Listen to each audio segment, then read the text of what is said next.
India के north east में एक बहुत ही अनोखी चीज़ देखने को मिलती है। एक लेक पर तैरती ये घास से बनी रिंग। पर ये सिर्फ अकेली नहीं है, बल्कि यहाँ ऐसी कई सारी रिंग्स हैं जो इस खूबसूरत लेक के हर कोने में फैली हैं। पर कमाल की बात यह है कि इन तैरते घास के आइलैंड्स पर घर भी बसे हैं, जिनमें सालों से ये लोग पानी के ऊपर ही अपनी जिंदगी जी रहे हैं। खैर, ये बात तो पक्की है कि आपने ऐसा कुछ भी नहीं देखा होगा, क्योंकि ऐसी लेक पूरी दुनिया में कहीं और है ही नहीं। और इसे देखते ही ये सवाल आता है कि ये घास इस लेक पर आई कैसे, और ये डूबती क्यों नहीं? क्या ये सब नेचुरल है? और इन्हीं सब सवालों के जवाब ढूंढने और इन आइलैंड्स पर तैरती जिंदगी को समझने मैं आया हूँ इस अनोखी और खूबसूरत जगह में। यह है इंडिया के मणिपुर की लोकतक लेक।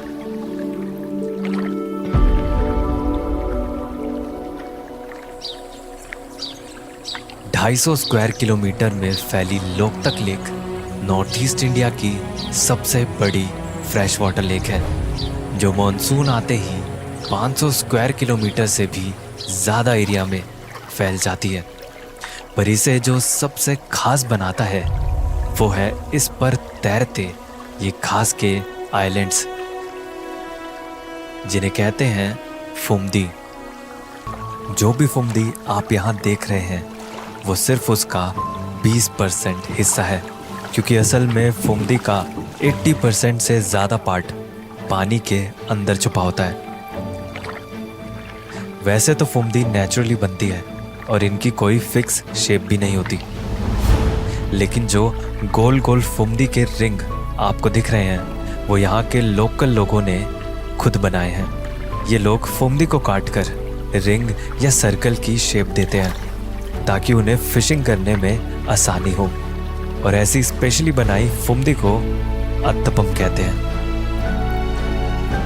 पर अगर फुमदी नेचुरल है तो सवाल तो ये है कि ये बनती कैसे है। दरअसल फुमदी एक तरह का फ्लोटिंग मैट या चटाई है जो ऑर्गेनिक चीज़ें जैसे कि घास, मिट्टी और सूखे पौधों से मिलकर बनती है। क्योंकि जब फुमदी इन ऑर्गेनिक चीज़ों की लेयर से बनती है तो उनके अंदर कुछ एयर पॉकेट्स भी बन जाते हैं जो इसे तैरने में मदद करते हैं। पर सबसे हैरानी वाली बात तो ये है कि इस तैरती फुमदियों पर एक पूरा का पूरा गांव ही बसा है, और मैं अभी उसी फ्लोटिंग विलेज में जा रहा हूँ। पर वहाँ जाने के लिए नियरेस्ट रोड या मेनलैंड से 1 घंटे का टाइम लग जाता है, क्योंकि विलेज लेक के बीच में है और जाने का जरिया है सिर्फ एक बोट। बल्कि जाने का रास्ता भी आसान नहीं है, क्योंकि ये तैरती फुमदियाँ अपनी जगह भी बदलती रहती हैं और रास्ते को ब्लॉक भी कर देती हैं।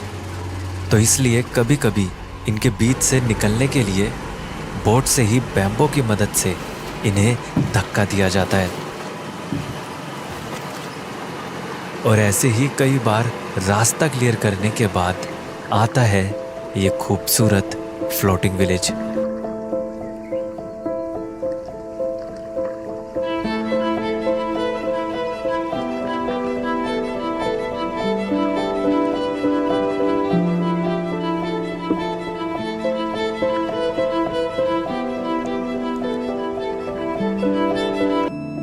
इस तैरते गांव में सिर्फ कुछ गिनती के ही घर हैं जो पूरी दुनिया से डिस्कनेक्टेड है। ना ही यहाँ तक कोई डायरेक्ट इलेक्ट्रिसिटी पहुँचती है और ना ही कोई पाइपलाइन।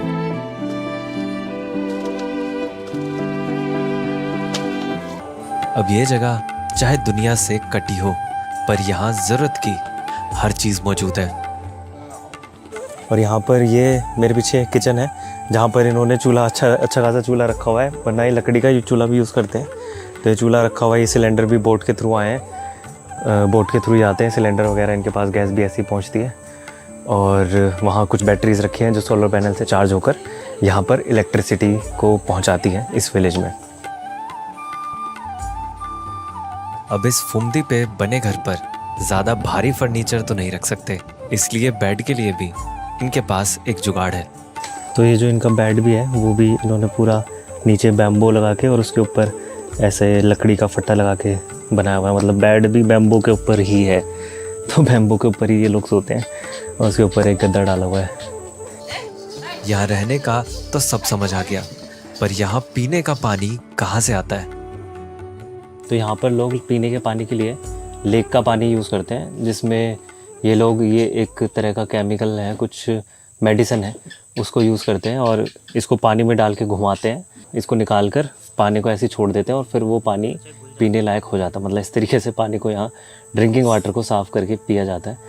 दरअसल ये है एलम या फिटकरी, जिसे पानी में डालने से पानी की सारी गंदगी नीचे बैठ जाती है और एक हद तक पानी साफ हो जाता है।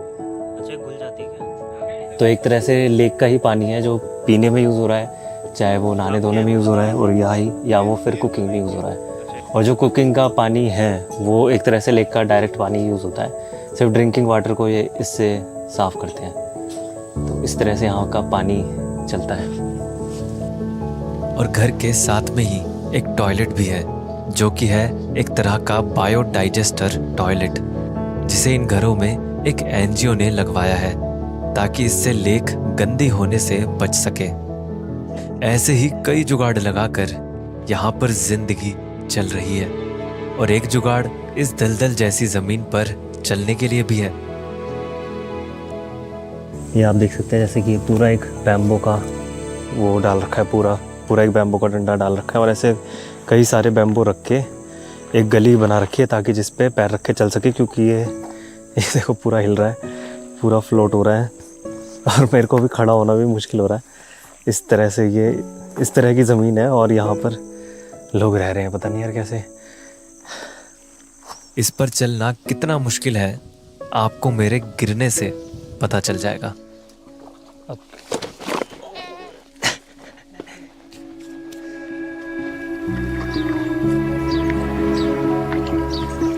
फुमदी पर रहना तो एक बात है, पर क्या होगा अगर यहाँ कभी बाढ़ आ जाए? क्या ये फुमदी हमेशा ही तैरती रहेगी? लोकतक लेक का पानी कभी भी एक जैसा नहीं रहता, बल्कि ये सब फुमदियाँ भी हमेशा नहीं तैरती, क्योंकि लोकतक लेक एक शैलो या कम गहरी लेक है। तो ड्राई सीजन में पानी की गहराई बहुत कम हो जाती है, तब फुमदी का बेस लेक बेड पर जाकर बैठ जाता है। बल्कि इसका ज़मीन पर बैठना भी ज़रूरी है, क्योंकि ऐसे ही ये मिट्टी से न्यूट्रिएंट्स सोख कर फ्रेश होती रहती है। फिर जब बारिश का सीज़न आता है तो लेक का पानी बढ़ जाता है और फुमदी दोबारा तैरने लगती है, और ये साइकिल बार बार चलती रहती है। इसी तरह लोकतक लेक की फुमदी अपना यूनिक इकोसिस्टम संभालती है और बनाती है दुनिया की अकेली फ्लोटिंग लेक।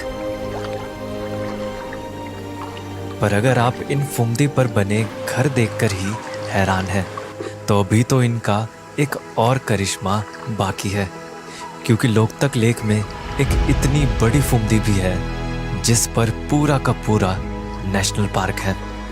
यह है कायबुल लमजाओ नेशनल पार्क। एक 40 स्क्वायर किलोमीटर की फुमदी पर दुनिया का अकेला फ्लोटिंग नेशनल पार्क, जिसके अंदर जा तो नहीं सकते पर इसे दूर से देख सकते हैं।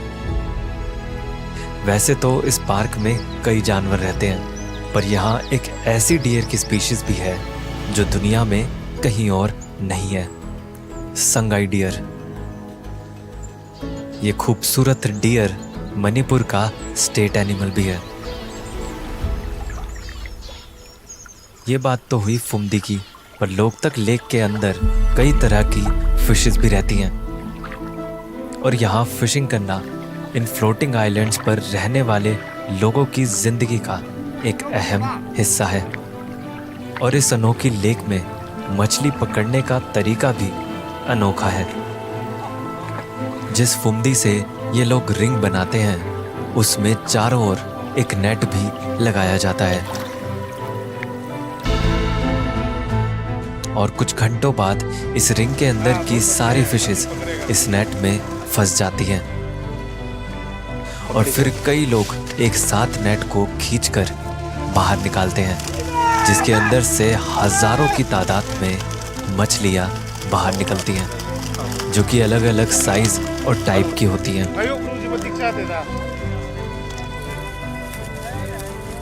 फिर इन सब मछलियों को आगे शहर की फिश मार्केट में बेच दिया जाता है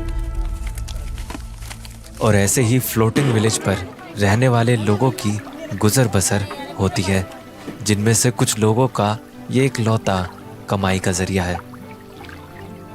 इसीलिए लेक में फिशेस की पॉपुलेशन को मेंटेन रखने के लिए फिशर्स यूनियन ब्रीडिंग सीजन के दौरान फिशिंग को कम कर देते हैं।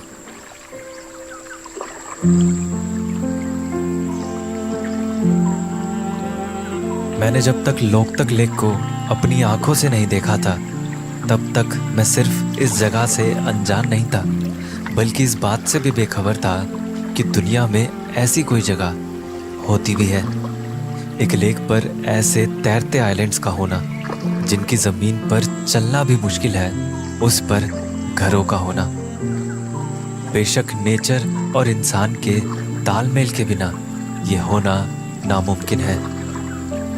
सोचिए अगर ये घर बैम्बो के बजाय कंक्रीट के होते या इस ज़मीन को सख्त बनाने के लिए इसे सीमेंट और पत्थर से बदल दिया जाता तो शायद लोकतक लेक अपनी असली खूबसूरती खो चुकी होती।